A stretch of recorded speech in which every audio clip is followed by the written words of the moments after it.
Hello and welcome back to Live with Lighthouse. Happy Friday. Excited to be looking ahead to the weekend here. Thanks to everyone who's joining us. My name is Joe Ray, and I want to thank you for joining us and welcome back to the show where we guide you to the technology and talent solutions to drive your business forward. Really excited for our guest today this week. We're continuing within the theme of National Cybersecurity Awareness Month. We brought you an episode earlier this month with Christine Wichter talking about cyber liability insurance, some of the programs and tools that go into securing your business before you can apply for that. Last week, we had a great session on generative AI and project management, and obviously some of the security concerns that come with anything when you're talking AI. And really excited for our talk today on managed detection response programs and really more 24/7 comprehensive security oversight for your business. I've heard a lot of great things about our guest today and really excited to have him on the show. I'd like to welcome everyone and introduce Darrick Kristich from Sedara. Thanks for joining us today, Darrick. Hey, everyone. Hey, Joe. Thanks for having me. Yeah, thanks for joining today, Darrick. And if you want to start us off right here, wonder if you could tell us a little bit just about your background and the journey of building Sedara over the last 10 years or so. Sure, absolutely. So, I'm a Western New York native here. Been a computer geek for a real long time since I was a kid. So, always knew I'd do something in this industry. But I went to school for cyber specifically, fairly locally here at RIT, and then did it in practice in the aerospace and defense industry for a number of years before we kind of ventured out to start Sedara. Sedara's been around about 10 years. We just did our 10-year anniversary this year, so it's really been Nice. a pretty cool journey. Congrats on the milestone. Oh, thanks. Yeah, it's definitely been a lot of fun getting to this point, and looking forward to the next 10 years. Nice. And in that vein too, looking back on those 10 years too, a question I always like asking our guests off to start here. I'd like to know what part of your work inspires you the most? Well, I think that probably goes back to kind of one of the reasons that we started Sedara, going back 10, even 12 years ago, in the cybersecurity industry, there really was, it really wasn't attainable or approachable for we say middle enterprise or the mid-market, really kind of, businesses under sort of 1,000 employees. You're talking about technology that just was financially was unattainable. There were no organizations really wrapping services around security technology. Everyone's has been using antivirus since, for 30 plus years. So everyone's familiar with that, but it hadn't really kind of progressed down to the mid-market or medium-sized organizations at that point yet. So, we really saw kind of a huge opportunity. And, of course, the Fortune 500s of the world have, tremendous budgets and security teams and a lot of people focusing on this sort of thing. And, what we found, especially starting out, very early on, is that was not only just not attainable, but a lot of these organizations didn't really understand what it meant to build a program around cyber. They didn't really understand what it meant to have a full security stack, and why it was important to do 24/7, because it's not just about getting an alert from antivirus or some other security tool, and then okay, well, that's fixed, so move on to the next thing. So I'd say probably one of the most kind of inspiring and rewarding piece of this was building this from the ground up for a lot of these mid-market organizations that is really kind of eye-opening for them when we start to bring a lot of this stuff to the table, because it helps identify operational issues and helps develop their overall maturity. And when you take some of these smaller IT teams and get them to really recognize that they don't have to be responsible for security on top of all these other things, that's and then we start to kind of break that up and really get them to see the value in bringing in an organization that can really help truly be an extension of their team, and how well that can really work when you do it right. I'd say that's probably one of the most inspiring things for me, is to see that really come to fruition, and see a lot of these organizations really benefit from this sort of thing. Yeah, it's incredible to see those types of things come together. And thinking about our city of Buffalo, New York, where we are recording this episode and working with our businesses, thinking about a city that's really built on a lot of these small and mid-sized businesses being able to support those, bringing a new solution with something bigger like a 24/7 cyber program, really more comprehensive, like you're saying too, and being able to bring that to market has to be incredible as well. So really excited to get into that today too, Darrick. Was glad to have you join us to talk a little bit about managed detection and response and something like that. That's a really comprehensive program, as you said, going past antivirus. Maybe just for those who are a little newer to the topic, could you give us kind of just a brief overview of MDR and what that looks like in practice? Yeah, sure. So, what I'd say is it's the biggest thing I'd say is it's more of a concept. And, I think a lot of organizations think about it as a single product or a single, entity that can deliver this. And you just buy this technology and it comes with some services and that's all there is to it. But, one of the things we really kind of encourage people to do is really get under the hood a little bit and really understand a bit more in depth about what it actually means to deliver, MDR. And so it's some of it's kind of in the name, right? Managed detection and response, right? It's someone's managing this concept, this program, but you have to build the program first, right? It's one of the things that we say is 80 or 90% process and capabilities and building the program, and it's only 10% tools. You have to have the tools, there to do the technical monitoring and identify some of these things. Like they do have to exist, but which tools they are become a little bit less important when you're actually wrapping a real program around it. But then the monitoring, investigating in real time, and then defending or responding to a real time incident is really what this is about. We kind of touched on it, right? 30 years ago, you'd have antivirus in your environments, and okay, well, you caught a virus and it blocked something, right? Somebody clicked on a link or opened an email, and okay, it blocked it. You got the alert, and everyone would just say, okay, well, great, it blocked it. Let's move on with our day. But the reality with today is today's threat landscape is you really have to understand why that occurred to begin with, and how do you know it's not going to get you come in a second wave of an attack, or make sure that's not something a bit more comprehensive. The start of something more comprehensive, like that could turn out to be ransomware. Right.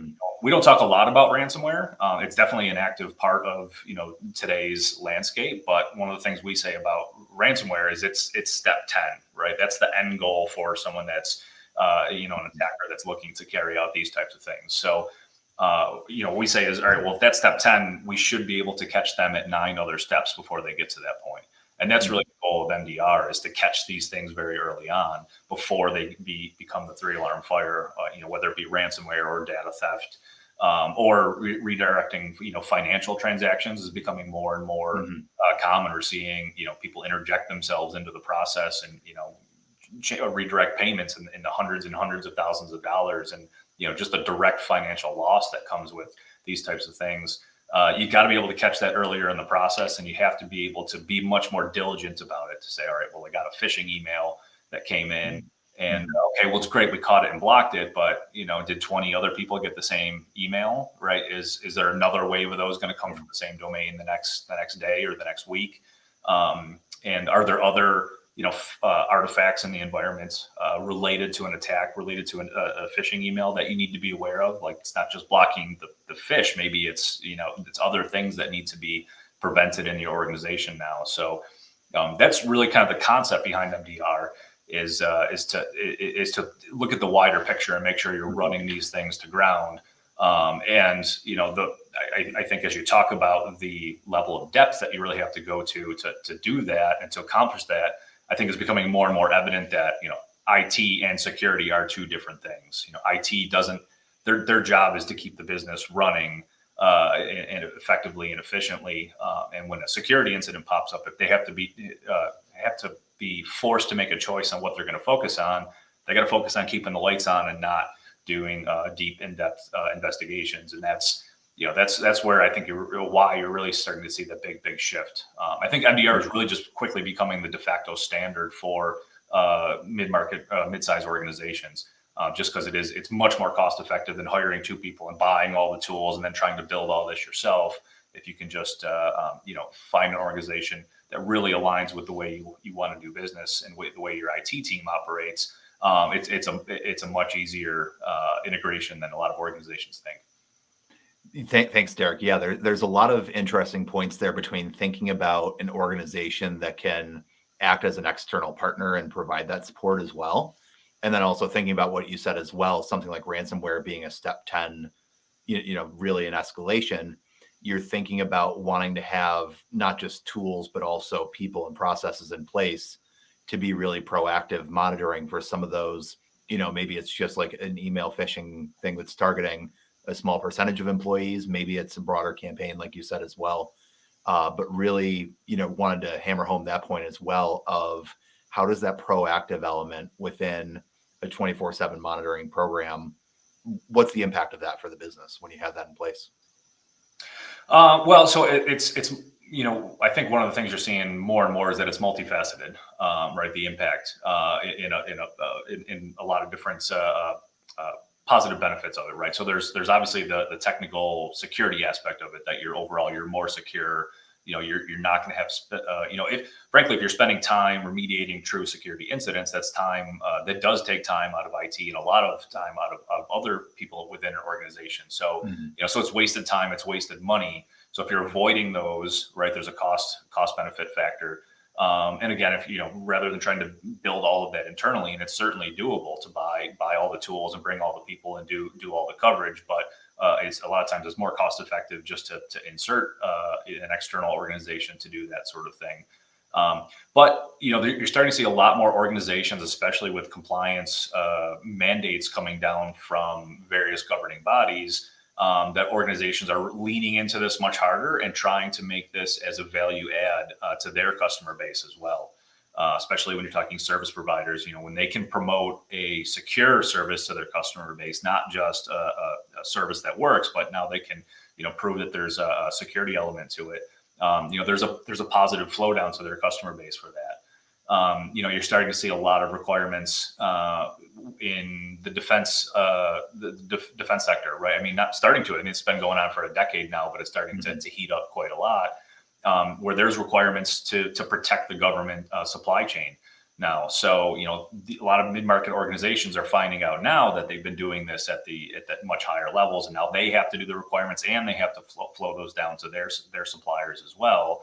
And yes, it could be a burden, if you look at it that way. But if you look at it from the standpoint of you're making it easier for your customers because they have to audit you now, if you make it nice and easy for them, it's just another reason for them to do more business with you. And then I think and that concept is happening across all different industries. Really, is really looking at it. Hey, we're not just a good partner or customer of yours. We're also secure in our practices, and there's a lot more benefits to that across a lot of different industries.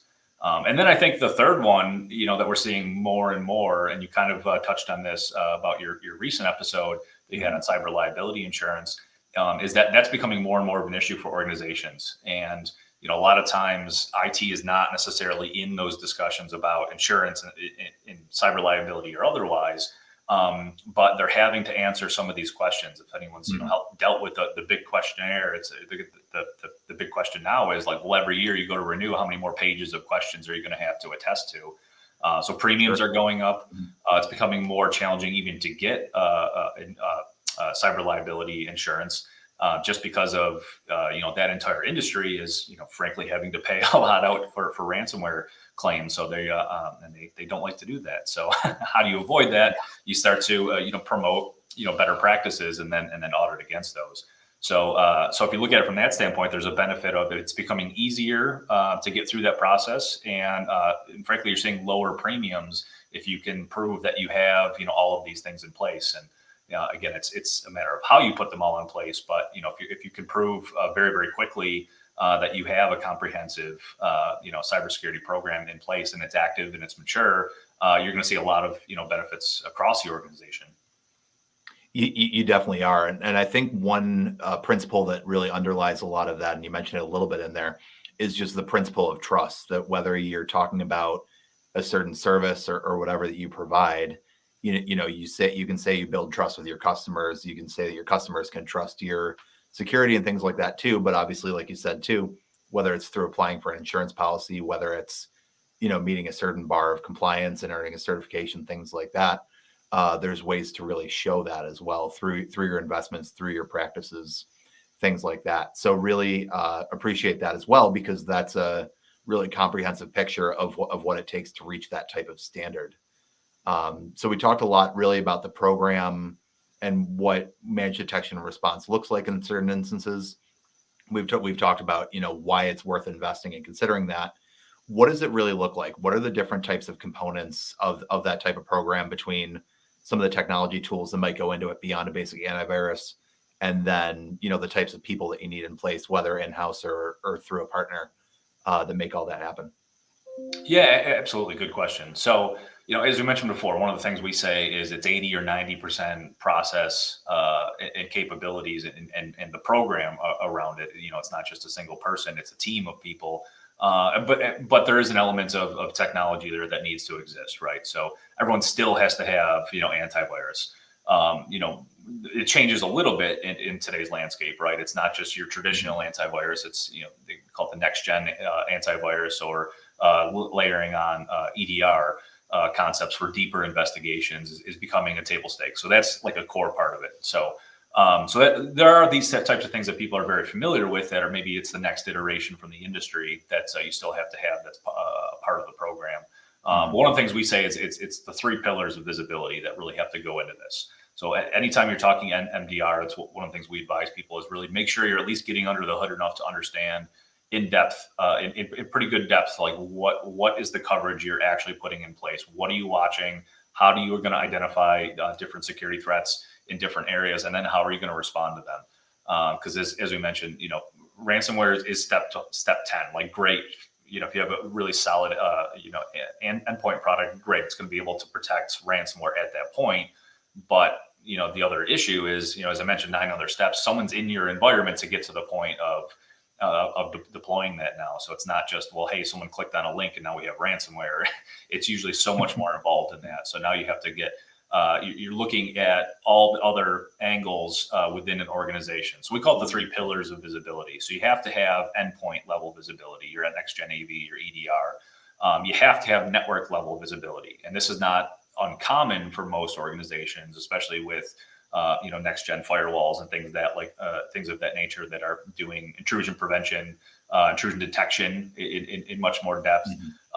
But being able to watch for lateral movement, but basically watching your network traffic, and that data, analyzing network traffic is going to give you different data than your endpoint data when you're investigating these things. So it's very important that people used to just think, well, protect the edge, right? Put a really solid firewall in with IDS, IPS, and we don't have to worry about that anymore. Well, what happens when something gets through the firewall? Now you have to know about these other things. So that's where endpoint comes in at the endpoint process and executable layer. But the third pillar there is your operational layer. So it's logging. It's logging and analytics around behavior. Do you know where all your admins are logging into, when they're logging in, what changes they're making? And it's not about watching their day-to-day behavior. It's about detecting anomalies when, hey, someone's compromised an admin account. We need to know where they logged in now. So great, yeah, we can reset their password, but there might be 30 other things that need to be investigated throughout the environment. Did they whitelist something in a content filter to help promote an attack? We've seen that with ransomware deployments, where if they compromise the endpoint, they're literally whitelisting their own ransomware software. You don't have to be very clever if you're just allowing these things to run in the environment. So, but you have to have those 3 concepts together to really be able to make sure that you can build a program around it. Because if you're not doing those, then you inevitably will have a gap. You'll hit a roadblock at some point during an investigation, or your team or an external team will, where all of a sudden you don't know where to go, and you haven't solved the problem yet, but you have no next steps because you have a gap in your visibility. So from a concept standpoint, that's the biggest thing we kind of encourage everyone to talk about, is make sure you really do understand all 3 of those pieces, how they're being covered, who's responsible for those. Because various flavors of MDR will say, all right, well, it's MDR, but we're just doing endpoint. Well, okay, great. When you have an issue there, who's going to take care of the other 2 pieces? Because you do have to have those 2. And oh, by the way, when you're talking about compliance programs, right? And there's all sorts of them across different industries now. Almost everyone has to deal with some sort of compliance framework. A lot of them are using like the NIST CSF frameworks or NIST frameworks or ISO, and you can crosswalk all of those. But all 3 of these pillars and all these concepts we're talking about feed right into being compliant with those types of things. So none of this is really above and beyond. This is really just table stakes for most organizations nowadays. It really is, and actually, that's a good piggyback into my next question. A good segue. I'm trying to think of the right transition word here. Going through the list here and thinking about managed detection and response. And the next question I really wanted to get into with you, Darrick, was how could a business assess if MDR is right for them if they already have obviously they're going to have the basic antivirus. They might have invested in endpoint as well. How can they really assess if MDR is right for them? Yeah, it's a good question. I think there's probably a few different things that organizations definitely need to think about when you're going into this. And this, the sort of concept really does scale, and typically it is fairly flexible in terms of how you implement it. It's not usually a take it or leave it type of situation, and it definitely shouldn't be anyway.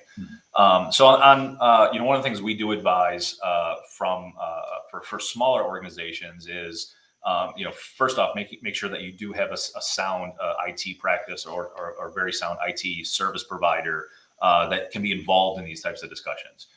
Because you do, as much as, the goal of MDR is to really, put a focus on security and kind of separate that from the IT function. You do have to have that kind of counterpart in an organization to be able to answer questions. When you're going through an incident investigation, it's not just, hey, I'll call you back when I have all the answers. It's typically an interactive process to be able to do some of these investigations. And sometimes it's interacting with the end user. Sometimes it's talking with IT. Sometimes it gets into, talking with an entire organization about training and things of this nature, right? So it's definitely a much bigger picture. So that's one of the big areas that we definitely suggest is, make sure at least you're starting with the sound IT practice, because that's really going to lay the groundwork for some of these things. Make sure your operating systems are up to date. You don't have legacy equipment. You're already doing patching practices and things like that. Because if you're not to that point, the MDR is definitely going to be very helpful. But one of the things you're going to uncover very, very quickly with MDR is a lot of these other kind of deficiencies. So it's MDR is meant to be a collaborative program to build on and help organizations mature. But you do have to really kind of start with that foundational maturity from your IT practice. But it does scale from there. So I think one of the biggest and probably easiest things to point at is the 24/7 coverage, right? It's you can do the math on how many people you'd have to hire in an organization to cover 24/7, and nobody likes to be woken up in the middle of the night to deal with any sort of issue, let alone a cyber one that could be take a lengthy amount of time to investigate and run to ground. So it tends to be somewhat of a financial one. Like if you want the coverage, a lot of times that's just easier to an easy decision for a lot of organizations. But as organizations get larger and their IT departments and technology teams get larger and larger, it's also not uncommon to use MDR to augment other practices, right? Maybe it's just augmenting for the logs and network, right? 2 of the 3 pillars. And maybe you're taking endpoint internally because there's a really good reason to do that. So there's definitely different ways to think about this for a lot of organizations. But I think one of the other ones I would advise on again is as we mentioned earlier, is tying this to other areas of the business. That it's not just IT, right? Tie it to your value streams, tie it to how your customers look at you and the way you do business, and tie it to operations when you're talking about insurance. Right. So, because there's a lot of other lateral benefit. And if all of those things can come together when you're talking about what an MDR provider can offer, then that's, all those things need to help go into making that decision. They do for sure. And one thing in there came up that I was curious to ask as a question. Want to take a quick break here. I know we've covered a lot of ground. I know people who are watching live on LinkedIn might have some questions. We'll leave the session open here for a little bit. If anybody else has some questions for Darrick, as we're covering a lot of ground here in cybersecurity and detection response and so many different things. I've really enjoyed the session. I know I've learned a ton so far. But one thing I wanted to touch on in there as well, Darrick, you mentioned the training aspect as well. And when we're talking about mid-sized businesses who might be looking for the type of program like this, might be, maybe somewhere in the range of like maybe 50 employees all the way up to maybe even a couple hundred. And that's a lot of individual people right there where someone could be targeted and an opportunity could be taken, as a cyber attack coming in and things like that. How does that training aspect come in as well to really support all the other systems that might be in place as well? And how do you, keep people up to date on current topics to make sure that they're aware of the threats that are out there? Yeah, that's a good question. So I'll make sure to separate that a little bit into, internal training for, our team, our security operations center, and how they stay in front of, industry threats and those types of things. And that's a lot of that is, self-training. We promote all sorts of real-time education practices in our organization because these things are moving fast. right? So that's a challenge in and of itself. And, we definitely look at third-party training certifications for our teams and things like that. But it's got to be, it's got to come in various forms. And that's somewhat true for end user training for organizations as well. And that's really typically, I'd say that's kind of outside MDR as a practice. But one of the things we talk about at Sedara is building a security program, and it's not, MDR is just a part of that. You have to have, the technical elements of the monitoring, but you also have to have, governance and good policies and testing it on a regular annual basis. How do you know all this stuff is working if you're not, testing it in some form or fashion through audits or, red team assessments, those types of things. But that's, training is just another part of building a mature cyber program. So it's definitely important. And, one of the things with training is it's got to be appropriate for the audience. And it's got to be, and the appropriateness is sometimes the delivery mechanism. It's the frequency. It's the adoption rate, right? How well is it actually working for your organization? And there's not always a right size fits all for that, right? You have to sprinkle it in bits and pieces. You have to change it up a little bit. Sometimes some organizations works really well to gamify it. Other ones, it's, more standard. Watch the video, take a test. You go through this once a quarter, once a month, some sort of incremental assessment. Sometimes it's in person. Tabletop exercises is a great one to really talk through scenarios and get people engaged in those types of things and really help promote, especially if you're trying to get, these discussions outside the technical teams. When you're talking about how do you deal with, let's run tabletop exercise for a real world incident or what that might look like. Now you're starting to push into operational teams and how do you deal with the door locks and who's in charge of the cameras and all these things. So all that's very, very pertinent to the discussion and all very much related to the, how you go about doing the training. But it's, it's got to be appropriate. It does. And there's ways to make that, like you said, as well, whether it's something that's got to be gamified or just kind of spread out into different systems, whether it's in-person, virtual, good mix, whatnot like that. It's about building up practices over time. It's about making sure people retain that knowledge so that, if they do find themselves in the situation, where they need to, make sure their devices are updated with the latest security patches. If they, need to be aware of what to look for in an email, things like that. Even those little things make a big difference as well. So it goes a long way, even beyond all the other, programs and tools and people you're going to invest in to make it all work. It's a big, complicated system, but it all works together and really appreciate kind of how you've illustrated that for us here and appreciate that. We're going to start bringing the show home here, but definitely wanted to touch on a little bit on this with you, Darrick. Next week, Infotech Western New York, a great local organization, is hosting their annual awards show. And I know you're very well involved with them and Sedara has supported Infotech a lot as well through some different community conversations. Just wanted to give you the floor here a little bit too, just to talk about that organization and what you found in that community. Yeah, absolutely. Thanks for the shout outs. It's definitely something that we're, happy and proud to be a part of. I think Infotech's an organization that really provides a lot of benefit to the local technology community. So next week is the Betas award ceremony. It's a great opportunity to recognize up and coming local talent in the local technology community. So definitely encourage people to check it out. Go check the show out. Check the awards. Nominate a coworker for those types of things. It's a great way to get people some recognition. From my standpoint, I'm heavily involved in the education aspect of Infotech. So we also do a number of education type sessions throughout the year. We try and bring in vendors, host our own events. Really get the local technology community involved and try and promote the education aspect of it. So for me, that's one of the coolest parts is being able to help deliver some of that to the local Western New York community. Nice.